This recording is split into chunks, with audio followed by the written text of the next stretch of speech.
પંચમહાલ જિલ્લાના ઘોગંબા ખાતે આવેલ કરાડ ડેમની દિવાલમાં ભંગાણથી હજારો લીટર પાણી વેડફાઈ રહ્યું છે. પંચમહાલ જિલ્લાના ઘોગંબા ગામમાં કરાડ ડેમની દિવાલમાં લીકેજ થઈ રહ્યું છે.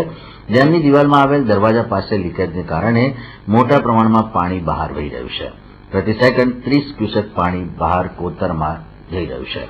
એક તરફ ખેડૂતોને સિંચાઈ માટે પાણી મળતું નથી, ત્યાં રોજનું હજારો લીટર પાણી વેડફાઈ રહ્યું છે, જે સામે ખેડૂતોમાં રોષ છે. બંધ નથી થતો તો અત્યારે તો ગેટ બંધ નતો તો પાણી આપવું જોઈએ. ખેડૂતોને પાણી ના ગેટ બંધ ના થતો તો પાણી ખેડૂતોને આપવું જોઈએ. તો ખેડૂતોને પાણી ના આપ્યું ને નદીમ કાઢે છે, વેસ્ટેજ પાણી આપણે કીધું. તો સરકારમાંથી એની પર એક્શન લેવા આવવું જોઈએ, આપણે કહી દઉં. કરાડ ડેમમાં પડેલ ગાબડા મુદ્દે અધિકારીઓ અવઢવમાં છે. ડેમનું લીકેજ રિપેર થશે કે કેમ તેનો જવાબ પણ અધિકારીઓ પાસે નથી. બહુ જૂના વખતનું બહુ ટાઈમ થઈ ગયો છે, થોડું લીકેજ છે, પણ અત્યાર સુધી આની બધી કાર્યવાહી ચાલે છે.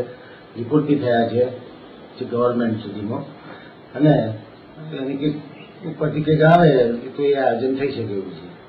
અચ્છા, આમાં હાલ કેટલું પાણી લીકેજમાંથી બહાર જઈ રહ્યું છે અને પછી આવતું ચોમાસું નબળું રહે તો ખેડૂતોને પાણી માટે શું થશે?